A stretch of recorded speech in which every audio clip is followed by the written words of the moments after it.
La alegría para el cristiano son momentos gratos, momentos alegres, momentos que nos dan ese sentimiento de alegría.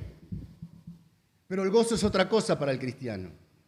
El gozo del cristiano está en las cosas de Dios. En las cosas espirituales, ahí hay gozo. Y cuando se nos habla de Cristo, lo que Él hizo en la cruz, es un gozo que no se puede describir. No es una alegría, es un gozo del alma, del espíritu. Cuando nosotros no teníamos a Cristo, estábamos muertos, nuestro espíritu estaba muerto.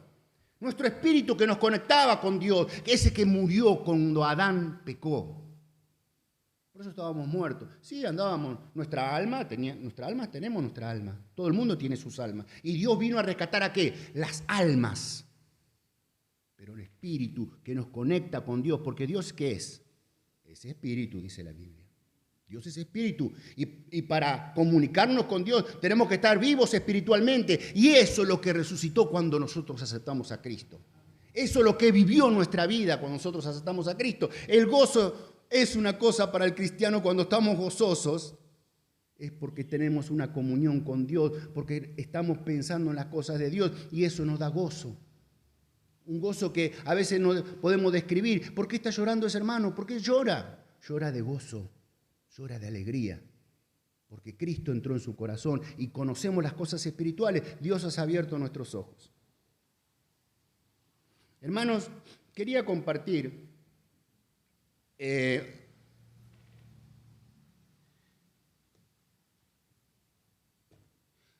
conocer un poquito a una persona que nos representa como cristiano. Y es un personaje que quizás sabemos nosotros del principio, pero después indagando un poquitito podemos descubrir un poco más. Este muchacho ya de chiquito sufrió un percance tremendo. Segunda de Samuel 4:4, y ahí ya lo vamos a presentar. Lo voy a buscar yo porque no...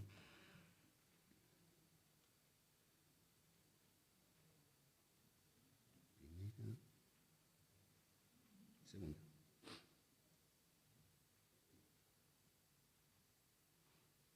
Bueno, dice así la palabra del Señor. Y Jonatán, hijo de Saúl, tenía un hijo lisiado de los pies. O sea, este hombre, este muchachito, era nieto de Saúl. Saúl, ¿quién sabe quién es? Era el primer rey de Israel. El primer rey que tuvo el pueblo judío. Tuvo un hijo, Jonatán, Saúl tuvo un hijo que se llamaba Jonatán, y este a la vez tuvo otro hijo, o sea, nieto del rey. Tenía 5 años cuando llegó de Jezreel la noticia de la muerte de Saúl y de Jonatán. ¿Qué noticia? El abuelo y el papá se murieron el mismo día. Ustedes saben qué pasó. El abuelo se rebeló contra Dios. Saúl se rebeló contra Dios y Dios lo destituyó. Le dijo, ya vos no más. Es más, hizo desastres Saúl con el primer reinado de Israel. Había un orgullo en él. Pero ya lo último, cuando Dios lo había abandonado, hasta fue a consultarle a una bruja, a una adivinadora, su suerte. ¿Cómo uno puede estar ahí, arriba de todo, ser rey de Israel y caer tan bajo? Y las personas caen bajo, hermano, ¿no? Las personas en la necesidad, en la angustia, si no buscan a Dios, van a buscar otras cosas allá afuera. Y este hombre incurrió en esas cosas y Dios le sacó el reinado y él insistió en una guerra que no tenía que haber hecho y murió él y murió su hijo. Y su nodriza le tomó y huyó. Claro, cuando el rey un rey es destituido o muerto, no tiene que quedar nadie del linaje de ese rey. Un descendiente, nadie tiene que quedar. ¿Por qué? Porque es el futuro heredero. Entonces, nada, no tiene que quedar ninguno de los... Entonces, nosotros en la Escritura vemos muchas ocasiones cuando un rey era destituido o muerto, se buscaba matar a toda la familia, hijos varones en especial manera, para que no quede ninguno que ande dando vuelta por ahí y reclame el trono. Pero eso era así en todas las sociedades que tenían reyes. Dice, entonces la nodriza le tomó al niño de 5 años, le alzó y empezó a correr y huyó. Y mientras iba huyendo apresuradamente, se le cayó el niño y quedó cojo. Su nombre era Mefiboset. Acá tenemos a nuestra figura de cristiano. Esta es la figura del cristiano, Mefiboset. Lo vamos a tener en la cabeza. Tiene 2 nombres, Mefiboset.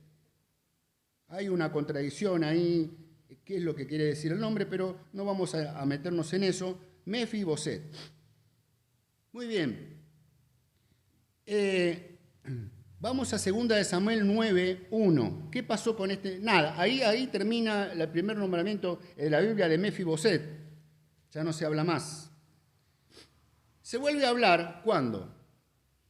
Cuando el rey Saúl y Jonatán fueron muertos en esa última batalla, el que asume el reinado era el que Dios había puesto. El rey David, el gran rey David, o el rey David, el que tenía el corazón de Dios, dice la Biblia. Él tenía el corazón de Dios. En este caso, lo vamos a representar al rey David. Vamos a pensar en él de una manera espiritual, llevando estos hechos de una manera espiritual. Lo mismo que lo vamos a llevar a Mefiboset de una manera espiritual a un cristiano. Y al rey David, ahora lo vamos a ver qué lugar ocupa en este pensamiento. Dice 2 de Samuel 9:1, dijo David, ya era David rey, ya se había establecido, se había ordenado todas las cosas estaban todas tambaleantes en el reino, había gente que estaba del lado de Saúl, después se tuvo que volver para el lado de David, reconocerlo a David como rey. Y ya establecidas todas esas cosas, se sienta David, por alguna manera de decirlo, y dijo, ¿ha quedado alguno de la casa de Saúl a quien yo haga misericordia por amor a Jonatán? Fíjese, el amor que había entre David y el hijo de Saúl, Jonatán. Ellos eran como... se unieron sus corazones de una manera muy especial, una amistad muy especial entre ellos dos. Ellos se quisieron muchísimo. Jonatán muchas veces lo ayudó a David a poder huir porque este hombre Saúl, ya era tanta su locura que lo quería matar a David, lo quería matar a toda costa. No pudo porque Dios guardó a David. Pero ya y ellos habían hecho un pacto. En 1 Samuel 20:14 hay un pacto que hace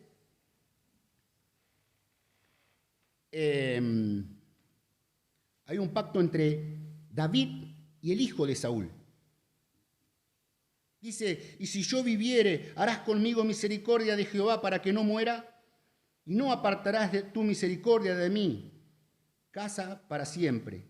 Cuando Jehová haya cortado uno por uno los enemigos de David de la tierra, no dejes que el nombre de Jonatán sea quitado de la casa de David.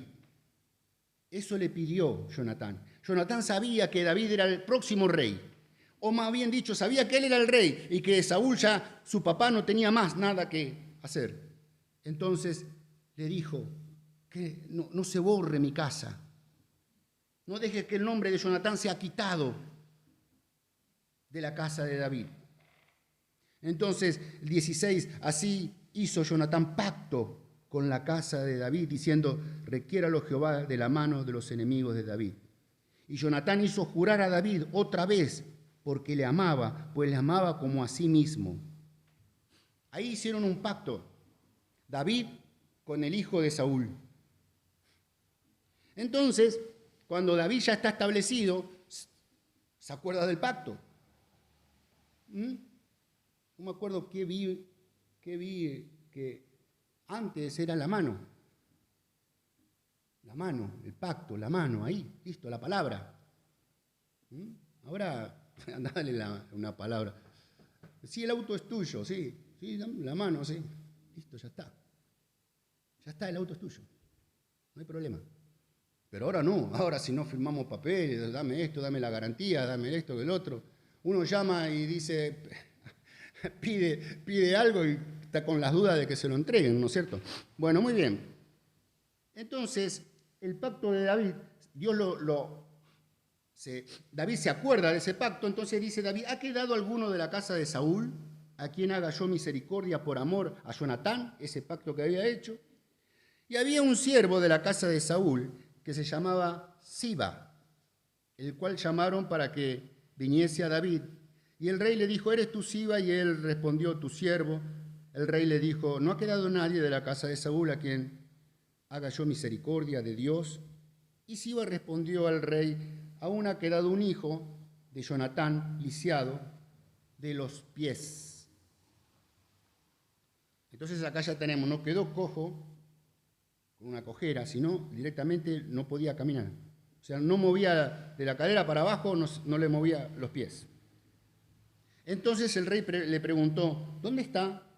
Y Siba respondió al rey, bueno, dice, lo manda a llamar. Y el versículo 6 dice, y vino Mefiboset, hijo de Jonatán, hijo de Saúl, a David. Y se postró su rostro e hizo reverencia, y dijo David, Mefiboset, y él respondió, he aquí tu siervo. Y le dijo David, no tengas temor. ¿Por qué no tengas temor? Yo que Mefiboset sabe cómo vendría, ¿no? Porque yo en realidad soy el nieto del rey anterior. Yo, Mefiboset, soy el nieto del rey anterior. Y usted sabe muy bien que no tiene que quedar ninguno del rey anterior, que no reclame el trono.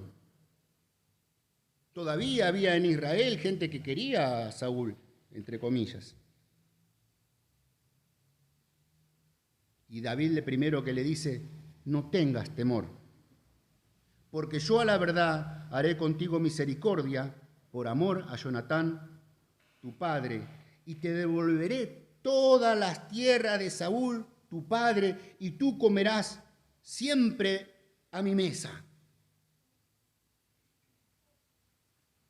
Vaya, donde él estaba viviendo, acá hay un lugar en donde, en Lodebar,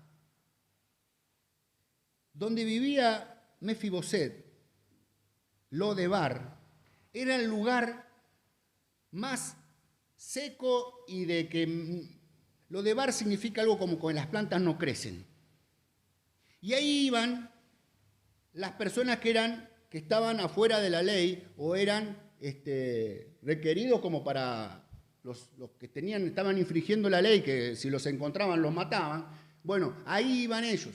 ¿Por qué? Porque era un lugar donde nadie iba, porque era horrible el lugar y ahí vivía este muchacho, este joven, Mefiboset, en Lodebar. Y ahora lo llama David y le dice, vos ahora, todas tus tierras, las que eran de Saúl, imagínense que era rey, tenía tierras, todo va a ser tuyo. Y es más, vos vas a comer de mi mesa. Qué maravillosa gracia, hermanos. Qué tremendo para el muchacho. Aquí está representado el encuentro del cristiano con Dios, de aquel que no merecía nada, que éramos nosotros, que nosotros vivíamos en el desierto, espiritualmente hablando. Nosotros no teníamos nada que ver con las cosas de Dios, estábamos afuera, hermanos. No merecíamos nada. Estábamos perdidos, sin Dios y sin esperanza.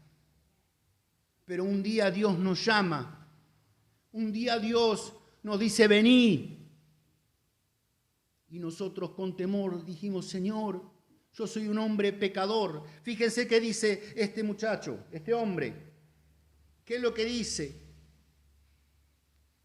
Terminando el versículo 7 dice, y tú comerás siempre a mi mesa. E inclinándose dijo, ¿quién es tu siervo para que mires a un perro muerto como yo? ¿Quién es tu siervo para que mires a un perro muerto como yo?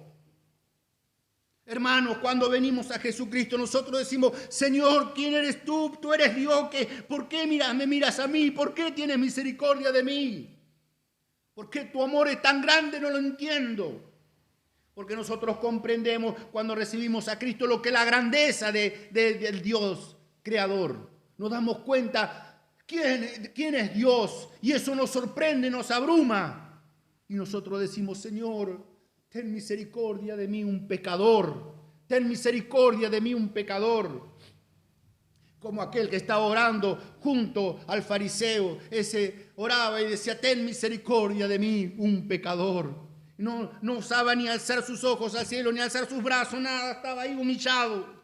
Y el cristiano cuando conoce a Cristo es igual. Oh Señor, ¿cómo tú tuviste misericordia de mí? ¿Cómo me miraste a mí? Siendo yo un perro muerto. Acá tenemos la gran bendición que obtiene Mefiboset. Pero hermano, del fango a la gloria es el cristiano, así es. Del pozo a las alturas, ese es el cristiano, no hay término medio. No es es de estar muerto a estar vivo. El cambio rotundo. Hermanos, somos transformados. Despiértate tú que duermes y te alumbrará Cristo. Pasa Cristo a alumbrar nuestras vidas, hermano. Totalmente una persona nueva. Nacemos otra vez. Es necesario que nazcas otra vez, le dijo el Señor a Nicodemo. Y ese hombre viejo no sabía de qué estaban hablando. Pero el cristiano cuando recibe a Cristo sí entiende todo. Ahora soy de Cristo. Y camino como en las nubes, voy por la calle y es un gozo, es una alegría ser un cristiano, ser hijo de Dios. Y como Dios tuvo misericordia de mí. El cambio es rotundo. Dios transforma nuestra vida y nos traslada a la gloria, hermanos. Podemos ya comer de la mesa del Rey. Empezamos a comer cosas espirituales, cosas de Dios, y nos fascina, nos encanta, nos gusta la palabra. Porque ya las cosas espirituales pasan al primer plano y todo lo demás es secundario. Lo que antes nos afanábamos, lo que antes pensábamos que era bueno, era grande, era glorioso en algún sentido, pasa a ser vano. Y como Pablo dijo, a todo lo dejé. Yo era un fariseo, hijo de fariseo, estudié allá, hice todo esto, pero todo eso lo dejé como por estiércol, dijo el apóstol Pablo. No es nada las cosas del mundo. No son nada frente a las bendiciones que Dios tiene para nosotros. Y este hombre lo entendió. ¿Quién soy yo? Bueno, muy bien. Ahí en Efesios 2:6,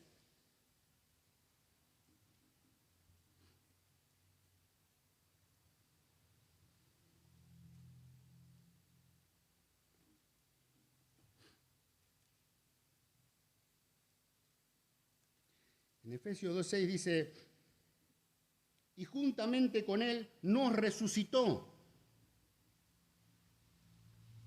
Y asimismo nos hizo sentar en los lugares celestiales con Cristo Jesús.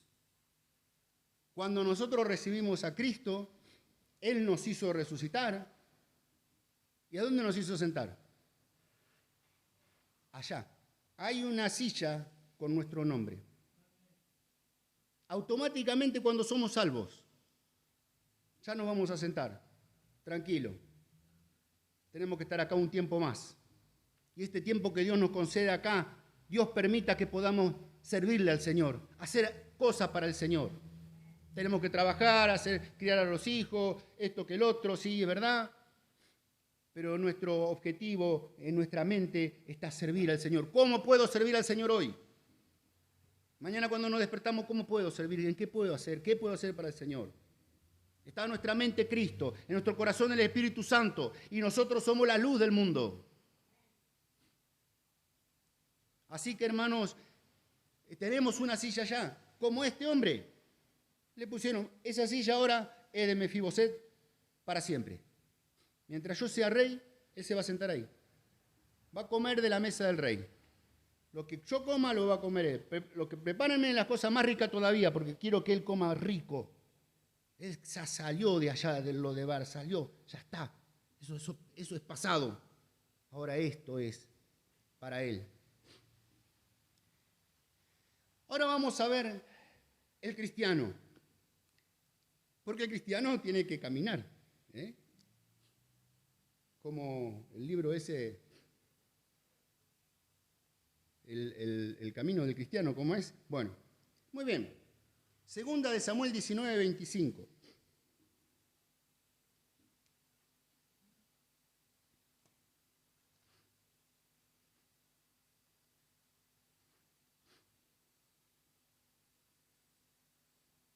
Dice, y luego que vino a él, a Jerusalén, a recibir al rey, el rey le dijo, Mefiboset, ¿por qué no fuiste conmigo? ¿Qué pasó? Rápidamente. David tiene un gran problema. Pasaron los años, ¿no es cierto? Le crece un hijo, que este hijo carnal, que no conoce a Dios, un rebelde, quiere el trono de David. Y la única forma de obtener el trono, ¿cómo es? Matando a su padre. Y se revela este muchacho, que en apariencia era hermoso. Dice que su pelo era rubio, hermoso. Se cortaba y se vendía como si fuera oro el pelo de él. Entonces él y salía con su caballo y empezó a hacer adeptos. Empezó a prometerle cosas, empezó a juntar personas y así empezó a juntarse gente y muchos hicieron muchas casas de determinadas tribus, hicieron pacto con este muchacho que se llamaba, ¿cómo? Se llamaba Absalón. Empezó a hacer pacto él y empezó a juntar gente a tal punto que dijo, vamos, fuácate a Jerusalén. Agarramos a David, no sabemos qué le vamos a hacer, pero yo ahora tengo todo este ejército y voy a tomar el trono de mi padre. Entonces, ¿qué hizo David? Dijo, gente, yo no voy a pelear con mi hijo. Tomó a toda la gente, vámonos, vamos al monte, vámonos, dejémosle que venga, dejémosle que venga. Me hace acordar a la guerra, en la primera pasó lo mismo y en la Segunda Guerra Mundial pasó algo igual. Hitler en invierno va a conquistar a Moscú, a Rusia, que era el gran imperio que le faltaba conquistar, el gran país. ¿Y qué hicieron los moscovitas? Se fueron todos. Y cuando un ejército conquista una ciudad, lo primero que hace es conquistar la comida, el alimento. Necesitan alimento porque ya lo consumieron todo en la conquista. Necesitan, y encima que lo sirvan, pues están todos, y que vengan enfermeros, y que vengan esto a atendernos. Estamos con tos convulsa, tuvieron un invierno terrible, pero no había nadie. Entonces estaban todos mirándose. Y no había nadie que les sirva, no había comida, era invierno, ¿qué hacían? Y pega la media vuelta Hitler y se vuelve. No tenían otra cosa que hacer. Y ahí atrás de ellos el ejército ruso. Y ahí empezó el adabaque, porque Ya Rusia avanza, avanza, avanza y detrás viene el ejército cansado, ya debilitado. El peor movimiento que hizo ese Hitler. Y acá pasó lo mismo. Bueno, Absalón llegó y no había nadie. No había nadie. Entonces se sentó ahí y dijo, bueno, ¿y ahora qué hacemos? ¿No? Muy bien. Entonces,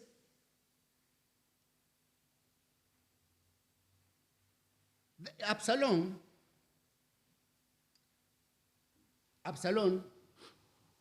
entra en una guerra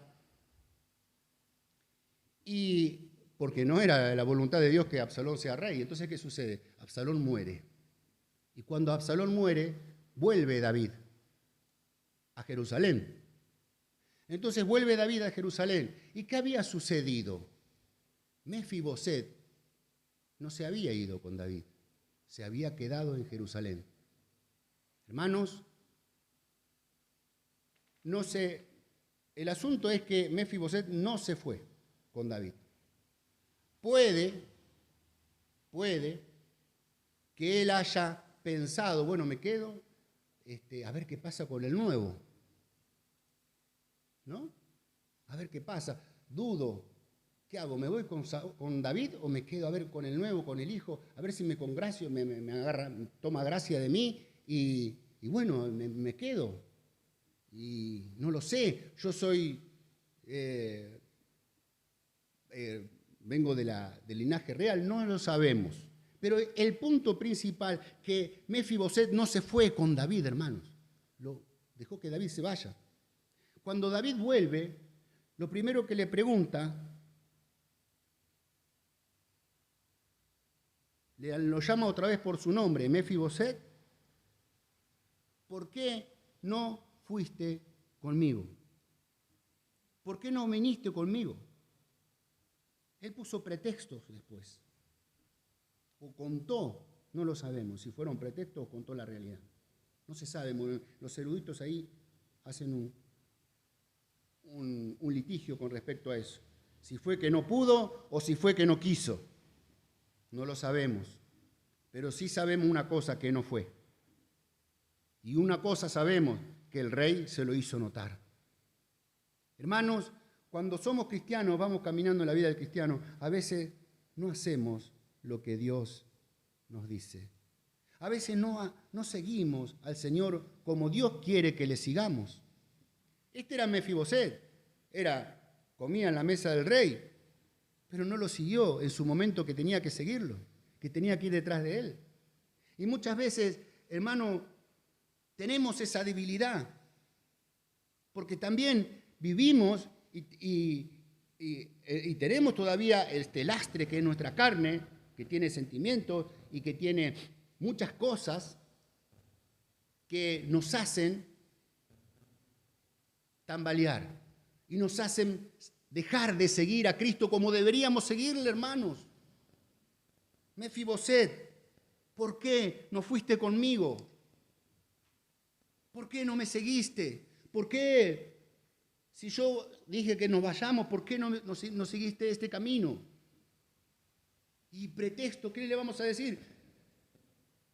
Señor, ten misericordia de mí. No te seguí, ten misericordia de mí. Fallé. Porque como cristianos fallamos muchas veces y Dios nos hace demostrar. Y como a Pedro, el Señor lo miró y Pedro se dio cuenta que lo había negado. Y dice que fue y lloró amargamente. Y llorar amargamente es arrepentirse. Y arrepentirse es santidad, es limpieza, hermanos. Porque Dios con su amor nos perdona. ¿Cuántas veces un hijo no hace lo que uno le manda? Y a uno le duele. Pero no por eso deja de ser su hijo. Pero le dice, che, ¿por qué no hiciste esto? Perdóname. Qué lindo cuando le dicen así. ¿No es cierto? Y nosotros como cristianos, como hijos de Dios, tenemos que decirle, Señor, perdóname, no te seguí. No te seguí, no te hice lo que tú me dijiste que yo tenía que hacer. Perdóname, Señor. Hay pasajes que dicen en Hebreos 4:15,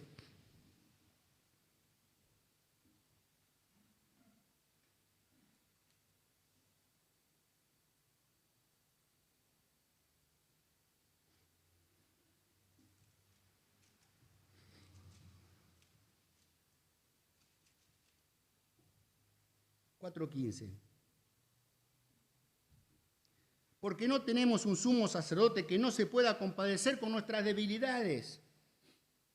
Nuestro sacerdote no es uno que está allá, que estuvo siempre allá en los cielos. No, Él bajó, descendió, tomó cuerpo. Es un sacerdote que sintió las necesidades de este mundo. Sintió las tentaciones de este mundo y las tentaciones de Satanás, pero fue sin pecado. Pero Él conoce lo que es estar en la carne, porque Él tuvo 33 años cuando partió. Él sabe, no tenemos, dice aquí, no tenemos un sumo sacerdote que no pueda compadecerse de nuestras debilidades, sino uno que fue tentado en todo, según nuestra semejanza, pero sin pecado. Hermanos, ante la debilidad del cristiano, ante la falta de seguir a Cristo, tenemos un sacerdote que sabe que podemos caer en estas cosas, porque Él puede compadecerse, Él sí puede compadecerse de nosotros, de nuestras debilidades. Acá lo está diciendo, Él sí puede compadecerse de nuestras debilidades. Acerquémonos pues, el 16, confiadamente al trono de la gracia, vengamos al Señor. Fallaste, hermano, trastabillaste. Hermano, vení al Señor, volvé al Señor, vení a Cristo otra vez, Él te está esperando. Pero yo soy un cristiano y fallé en esto, no puede ser. Bueno, vení porque acercate confiadamente, vení al trono de la gracia para alcanzar misericordia, hallar gracia para el oportuno socorro. Está Dios para sostenernos, hermano. Sabe Dios que la batalla es dura y el camino es angosto, pero Él siempre te va a trabar de la mano. Él te va a levantar como a Pedro. Pedro, ¿por qué? ¿Por qué dudaste? ¿Por qué dudaste? ¿Por qué dudaste? Quizás fue una duda la de Mefiboset. ¿Por qué dudaste? Y lo levantó porque se estaba hundiendo al ver el mar embravecido. Y a veces pasa. Las cosas son difíciles y uno duda. Y ante la duda hay que pedir perdón. Porque todo lo que no es de fe es pecado, dice la Biblia, hermano. Y en Juan 2:2, precioso pasaje para levantar al alma del hermano que está caído. Primera de Juan 2:2. Dice, y Él es la propiciación por nuestros pecados.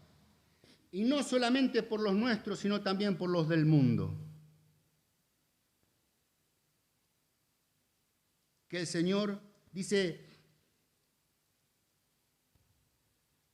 y en esto sabemos que nosotros le conocemos, si guardamos su mandamiento. Dice, yo conozco y él no guarda sus mandamientos, si él está de mentiroso, la verdad esta no está en él. Dice,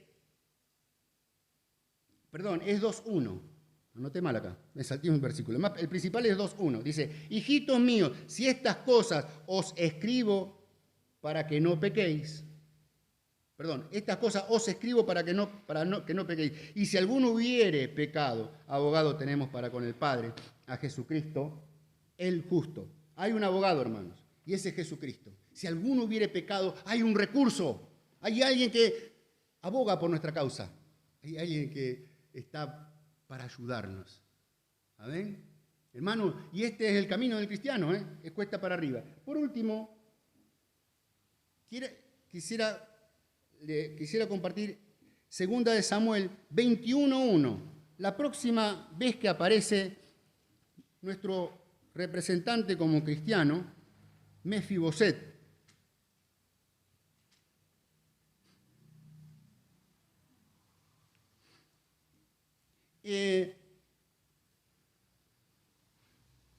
Hubo en los días de David 3 años consecutivos, 21:1,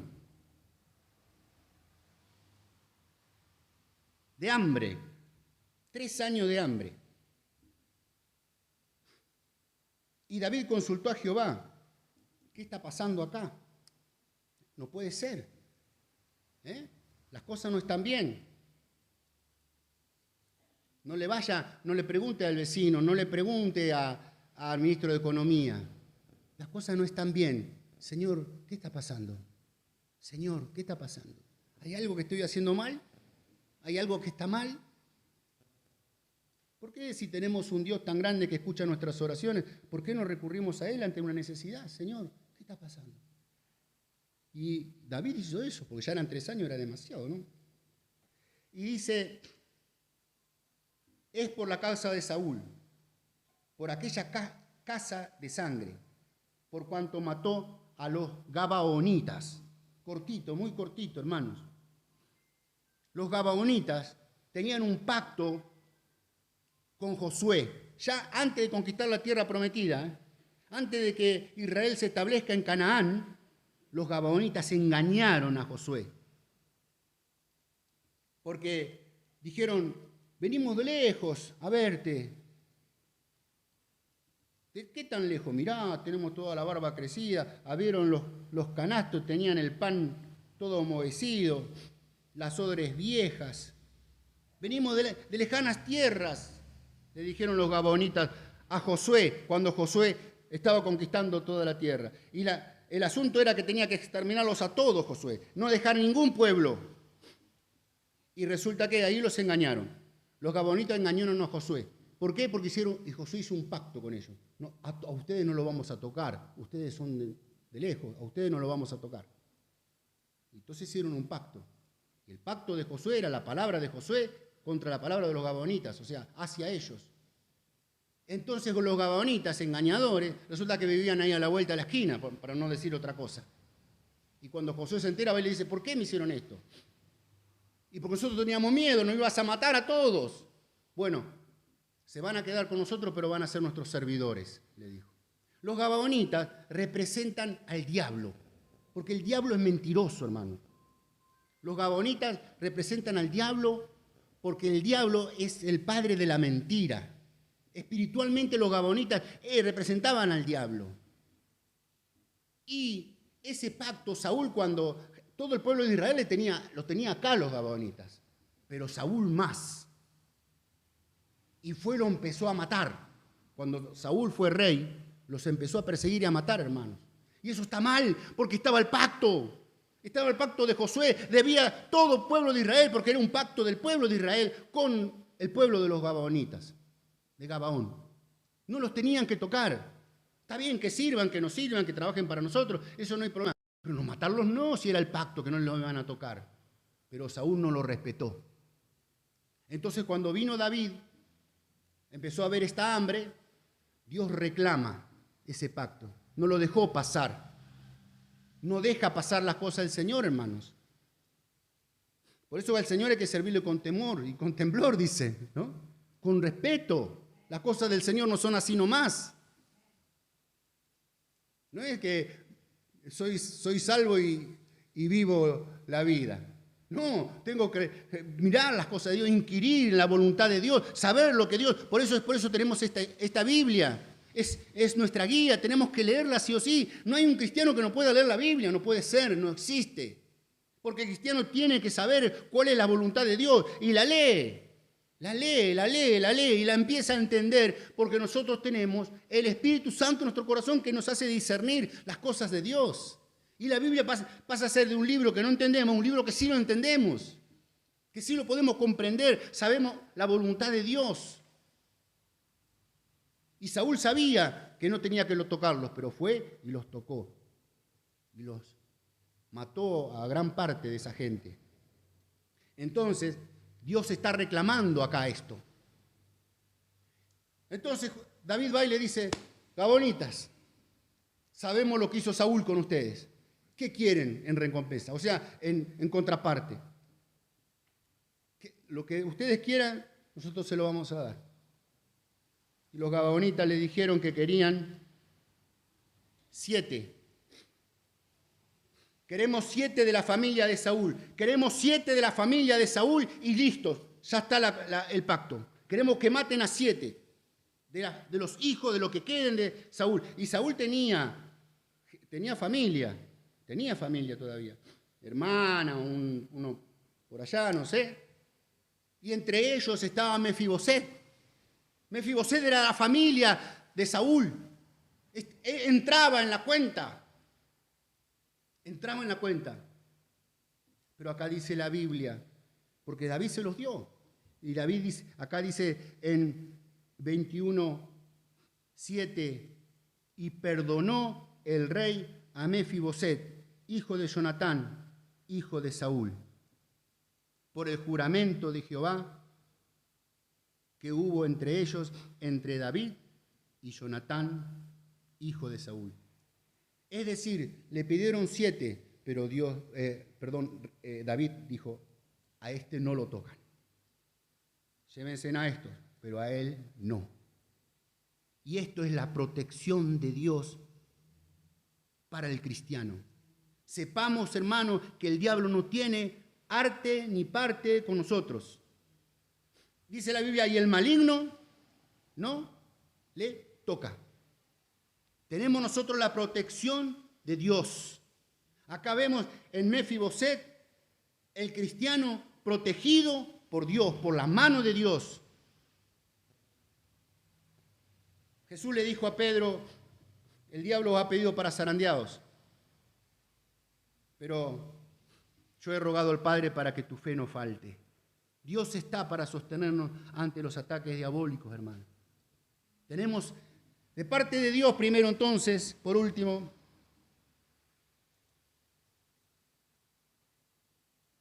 la salvación que Dios representa en nosotros, que no la merecíamos.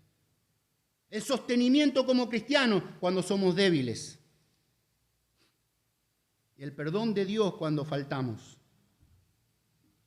Y tenemos la protección de Dios para el enemigo de nuestras almas, que es el diablo y Satanás. El enemigo de la iglesia, el que se levanta con las mentiras. Escuchábamos al hermano Sureñán, como allá son perseguidos, pero acá también. Acá también son perseguidos. Satanás se levanta contra la iglesia, hermano. Se levanta contra la iglesia. Tenemos en esta parte la protección de Dios, el amparo de Dios ante los ataques del enemigo, hermano. Así que Dios nos ayude y nos guarde y nos ayude a ser cada día más fieles, confiando que hay un Dios que nos acompaña, hermano. Dios le bendiga.